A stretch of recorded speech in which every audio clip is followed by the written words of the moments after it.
Hey, and welcome to the Charlotte Content Marketing Podcast. My name is Andrew Rusnak. I'm the founder of Charlotte Content Marketing, located in the beautiful Queen City that is Charlotte, North Carolina. Today, what I want to cover is engagement versus entertainment and the differences between the two, how they can sometimes kind of cross over, and then also what you as a business owner in Charlotte or elsewhere need to be paying attention to when it comes to engagement and entertainment and which one is right for which venue and so on and so forth. We are videoing this episode, so we are on YouTube.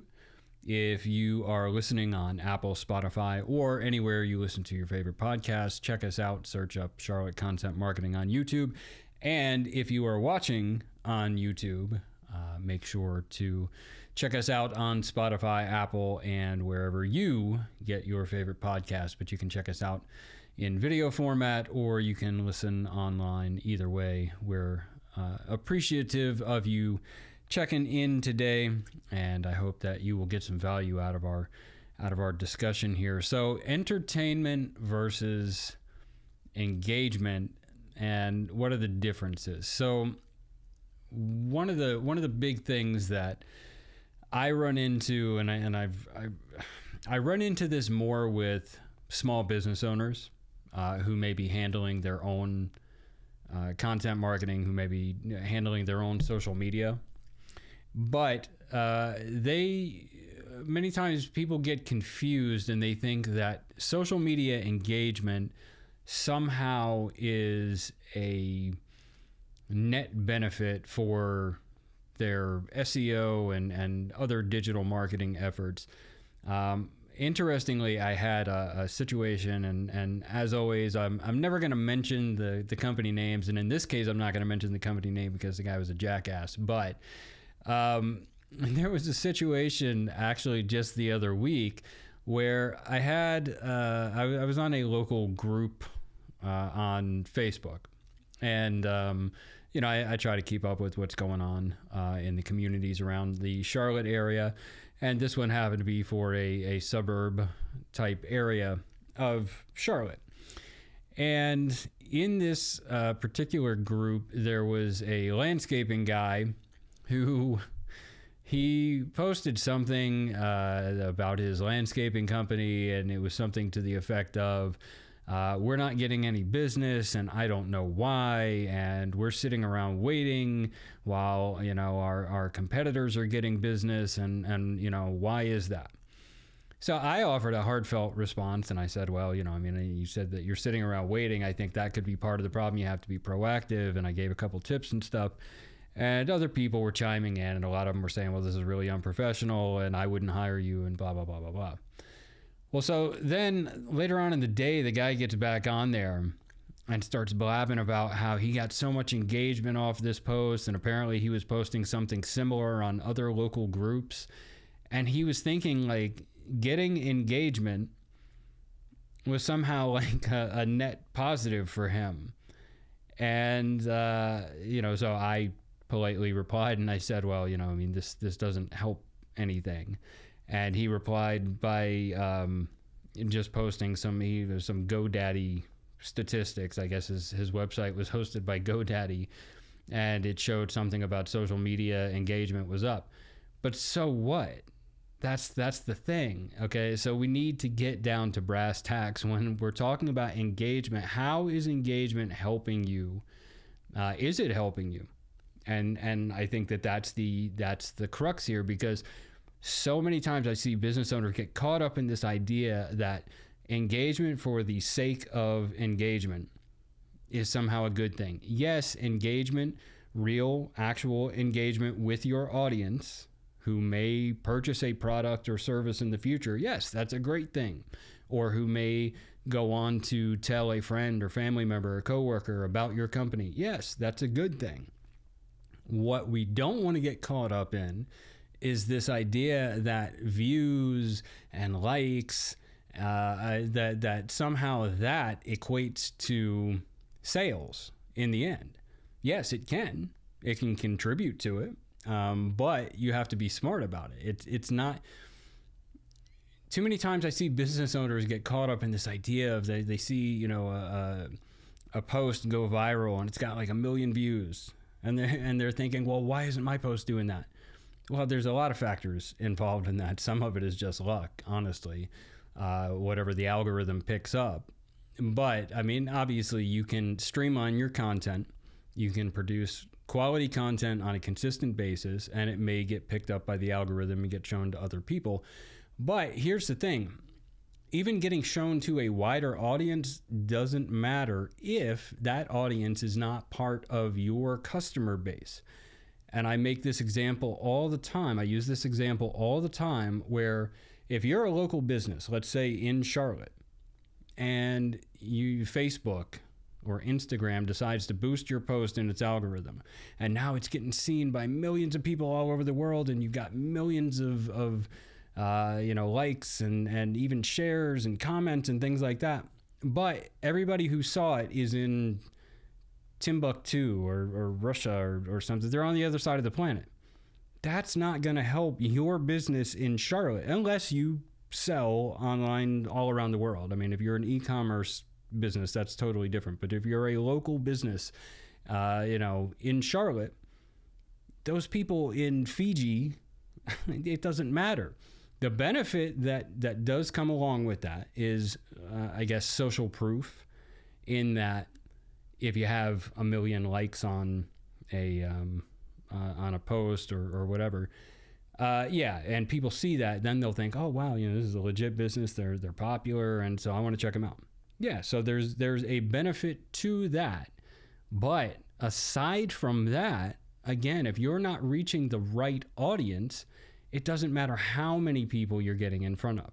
And so this leads us right back into the entertainment versus engagement. So with entertainment, that's content that is entertaining, and it may keep someone's attention for a little bit. But as soon as that content is over and done with, that person moves on. Engagement means that you have a moment, right? You have a moment with that customer or lead or potential customer. You have a moment with them where you impress upon them what your company is all about, what your brand is all about, and they walk away from that moment with a positive feeling about your company. And this kind of leads back into branding and everything. And your content has to align with this, obviously. But that's engagement, and you get people talking about your brand. That's what the important thing is. Entertainment is TikTok dances that don't have anything to do with your company. They don't have anything to do with your industry. Now, I'm not saying that entertainment is a bad thing and you shouldn't try to entertain, because engaging content can be entertaining and entertaining content can be engaging.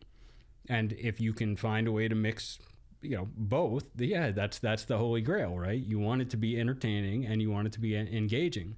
But if you're just creating social media content or content on your website just to be entertaining, just for quick wins, so you get that dopamine hit when you see, oh wow, a whole bunch of people like this post or whatever, you've got the wrong goal in mind, at least from a digital marketing perspective. Now, if that's your personal goal, then more power to you, and I hope you get more likes. Great.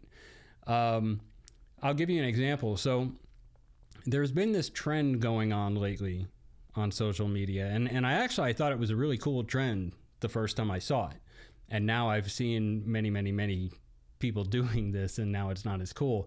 But it's these pause games. You may have seen them, where an ad pops up and it encourages you to pause the video that's playing at a certain moment, and your goal is to try to pause it at a single frame pops up, and you're supposed to try to hit the screen to pause it in order to catch that frame to see whatever it is. Well, this was a zoo, I think, and it had an outline of a seal on the screen, and then behind it a video played of this seal slipping across this wet floor, and the seal would go sliding by the screen, and you were supposed to try to pause to catch the seal right in this outline. And I thought, oh wow, that's pretty clever, because every time people are tapping on there, it's like counting as engagement, and it keeps people watching the video over and over, and they're sitting there tapping on it. And I think when you double tap, it likes the video for you, and so they're convincing people to engage and all that. And I thought, oh wow, that's a really slick idea. It's a slick way to get the numbers boosted. And that just tells, Facebook or whoever the social media platform is, oh yeah, hey, people like this. Let's show more of it. And now, like I said, I've seen plenty of other businesses doing this, and it's not as catchy anymore. But here's the thing. I thought it was a really cool idea. I tried pausing it, and I was able to get the seal one time. So just in case you were wondering if I ever got the seal, I did. But here's the thing. I couldn't tell you right now, if you put a gun to my head, I could not tell you what the zoo was that put this ad up there. So I was entertained and I was engaged. I thought it was a really good idea. This wasn't even just a mindless passing thing, like, oh yeah, it's neat, keep going. No, I actually was looking at it and I was like, oh yeah, that's clever. Whoever came up with this was really smart. And, it's like, I'm wanting to get the seal on the thing, and who came up with this? And the thing is that, as entertaining as it was, and even mindlessly engaging, I couldn't tell you what the company was that it was for. And so that's the thing. It's like, you can come up with content that's entertaining, and you can come up with content that's engaging, but if you're not tying it back into a central part of the experience of working with your brand, your company, then is it all for naught?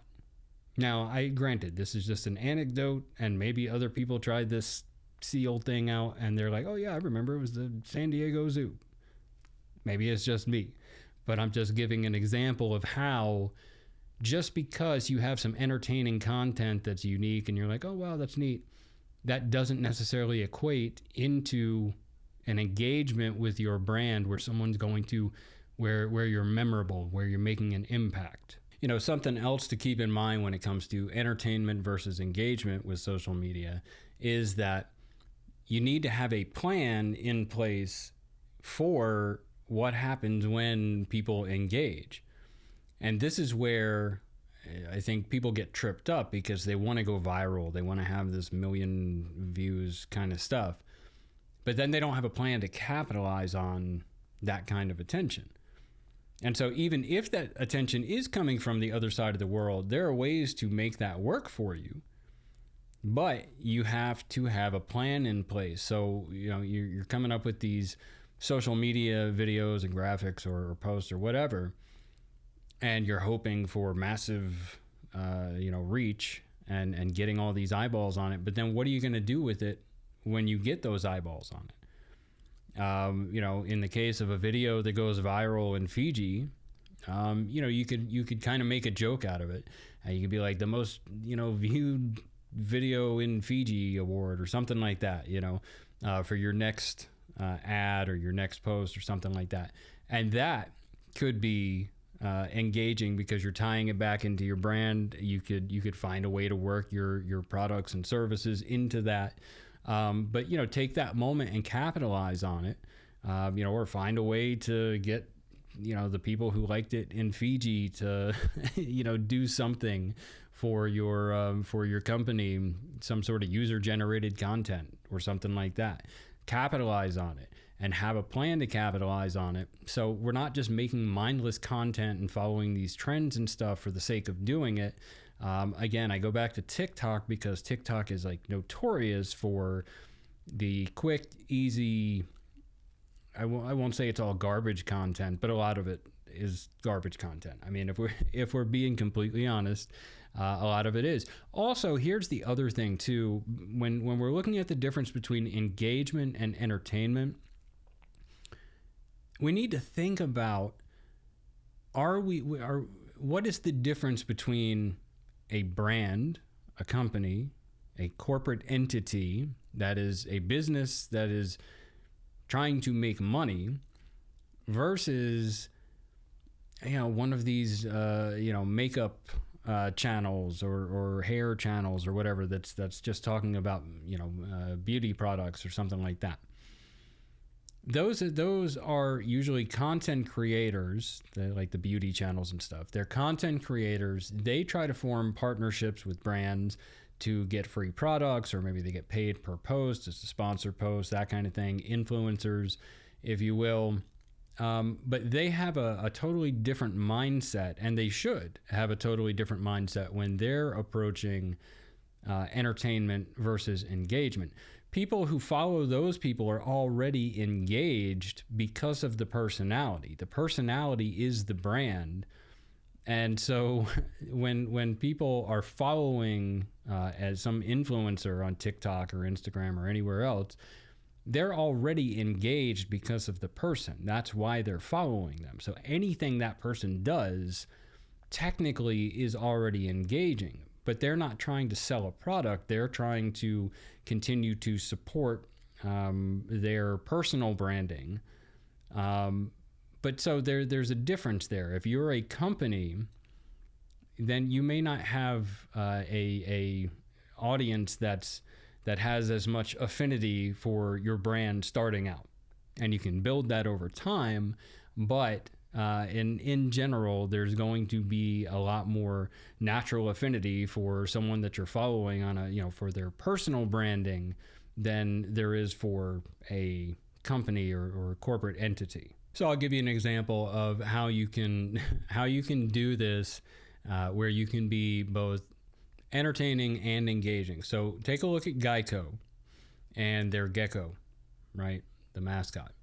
I'm so old, I remember when the gecko was first actually originally on air. I don't remember who was the guy. I want to say it was like Kelsey Grammer or something like that was the original voice for the gecko. He was only whoever the original voice was only there for like a handful of commercials, maybe the first 3 or 5 or something, and then they switched out to whoever the guy is now. I don't remember who it was, but it wasn't the whoever does the voice now. But anyway, so you could look at the Gecko Geico or the Geico Gecko and you could say, well, how does that sell car insurance? Is that not just mindless entertainment? It can be, but what they did was Gecko and Geico sound similar, hence why I just got them mixed up. But they sound similar, so it's memorable, right? And so it engages your senses. You're like, wait, yeah, Gecko, Geico, Geico, Gecko. Try saying that 5 times fast. And it's also that the tagline is repeated every single commercial. The gecko is telling you 15 minutes could save you 15% on car insurance. That's heavily incorporated in there, and it's usually used as some type of punchline or whatever to wrap up whatever the scenario is that's going on. And they do that consistently over time. Now, once they had already built up that following, that's when they moved on to the caveman commercials and all these other kind of just funny, entertaining, non sequitur type commercials that capture your attention. But they had built this up, and they had built the branding up with the gecko, and it's sort of I guess off the wall, fun kind of way to do car insurance rather than being all serious and showing car accidents and saying, oh, you need car insurance. They made it, kind of a fun thing. And then you're engaged with the gecko character. And then the gecko character reinforces the branding with the tagline, or finding a way to incorporate that tagline into whatever the situation is in the commercial. And that's storytelling. And that's what content marketing is all about. So again, you can find ways to mix entertainment and engagement, but don't get them confused, or I guess I should say, recognize when you're just posting something for the sake of entertainment and when something is actually truly engaging and accomplishing your mission. The two can be the same. I'm not trying to say I don't think that you should try to be entertaining. You should try to be entertaining, and more importantly, take a look at what resonates with your audience and what's the type of content that they tend to like. And there are all kinds of ways that you can do that. I mean, you can do it through trial and error, A/B testing, that kind of stuff. But I always tell people, like, so for instance, become a spy and go look at the people who follow you on your company on social media, and go and browse through their profiles and look at other things that they've posted or liked. If you can find, some people lock their profiles down, you won't be able to see it, but see if you can find other things that they're posting or other things that they're sharing or liking. Look at what type of content it is. Look at the length of the content. Look at where it's coming from, all of those kinds of things. And you can start to kind of build these customer personas about the people who follow you on social media. And that can help to guide your content decisions in terms of mixing the entertainment and engagement aspects of it. So these are just some things to keep in the back of your mind when it comes to social media and really any type of content that your brand incorporates into your marketing. If you want to talk more about social media marketing specifically, or content marketing in general, feel free to get in touch with Charlotte Content Marketing. You can reach us online at charlottecontentmarketing.com. You can email us at hello@charlottecontentmarketing.com, and you can give us a call at 704-323-6762, and we'll be more than happy to chat with you about what you've got going on and how we can help to get your content marketing and social media marketing on track to engage and entertain your audiences. And you can, of course, find us on socials. We'd love it if you subscribed here on YouTube, as well as on Apple, Spotify, or wherever you get your podcasts. And I want to thank you once again for tuning in. My name is Andrew Rusnak with Charlotte Content Marketing, and I will catch you in the next one.